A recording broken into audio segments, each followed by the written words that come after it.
And welcome back, all of you truth seekers. So, today we're going to be looking at just one letter, trying to break things down very simple. But this one letter is a hurdle that probably 99% of religious people out there in the world probably will not be able to overcome. Even though it's just one letter, it is very simple. So we're going to break this down as simple as we possibly can to help people to be able to understand this one particular letter, where it comes from. And in doing so, that's going to help us to be able to understand things in the future, and the meanings of things, the meanings of words, names, prophecy, spiritual issues, and things like that. So it's kind of like, what is this one letter that has such a huge um, effect on our world today that it's so hard to overcome? But you will probably see that here by the time we get to the end of this lesson. So hopefully for you guys out there, I know for a lot of you guys out there, you already understand this, but we're wanting to put this out there just to have a good foundation as we continue through. But this is going to be a hurdle that probably 99% of religious people will not be able to overcome.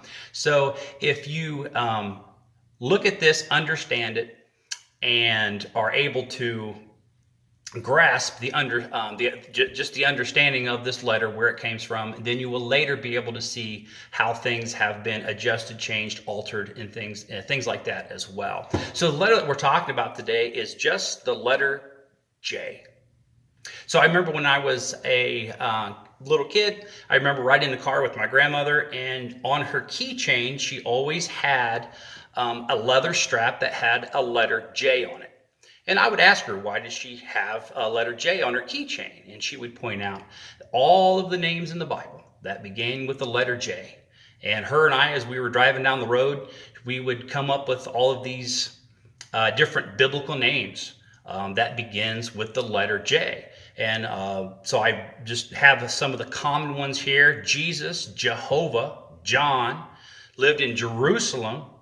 He was the king of the Jews, come from the nation of Judah, born from Joseph.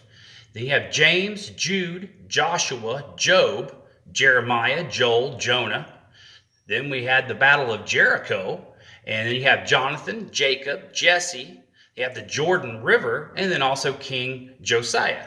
So what is it in Hebrew that all of these names begin with the letter J? So we know that in Hebrew, names have meanings. So what does the letter J add to or take away from the meanings of people's names? So the first thing we're going to look at here is we're going to look at the Hebrew alphabet. Now this alphabet right here was first used while Judah was in exile in Babylon. And they were exiled to Babylon because they were not keeping God's Sabbaths. Yes, there's an S on there. There's actually more than just one, the weekly Sabbath, but that will be lessons for another day that we're going to build up to. But they were not keeping his Sabbaths. But while in Babylon, they started using this square script, and it is what they still use today in Jerusalem for Hebrew letters. So as we look at these 22 letters in Hebrew, you have Aleph, Bet, Gimel, Dalet, He, Vav, Zayin, Chet, Tet, Yod, Kaf, Lamed, Mem, Nun, Shemech, Ayin, Pe, Stade, Kuf, Resh, Shin, and Tav. And in those, we do not have a letter J.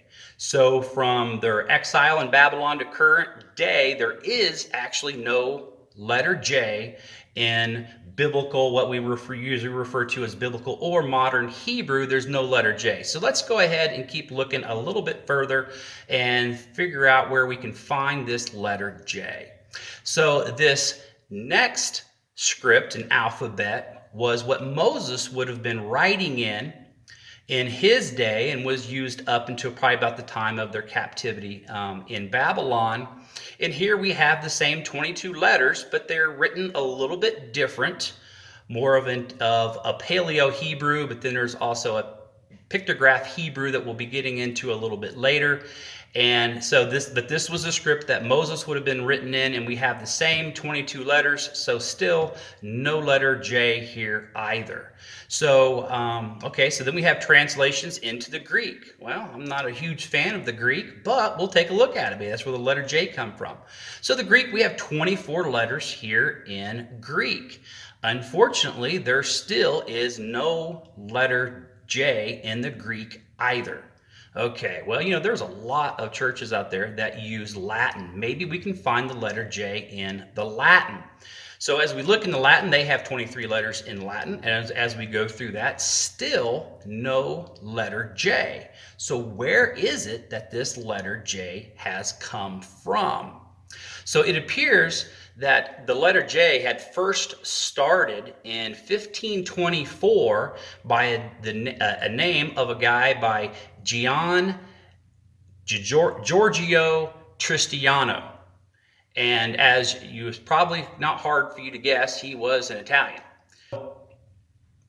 Tristiano actually came up with the letter J by modifying the letter I by putting a hook underneath it to create the J sound in the alphabet, trying to distinguish one sound from another. And that was, like I said, was probably around 1524 that he had done this. So the letter J has actually only been around for just under 500 years.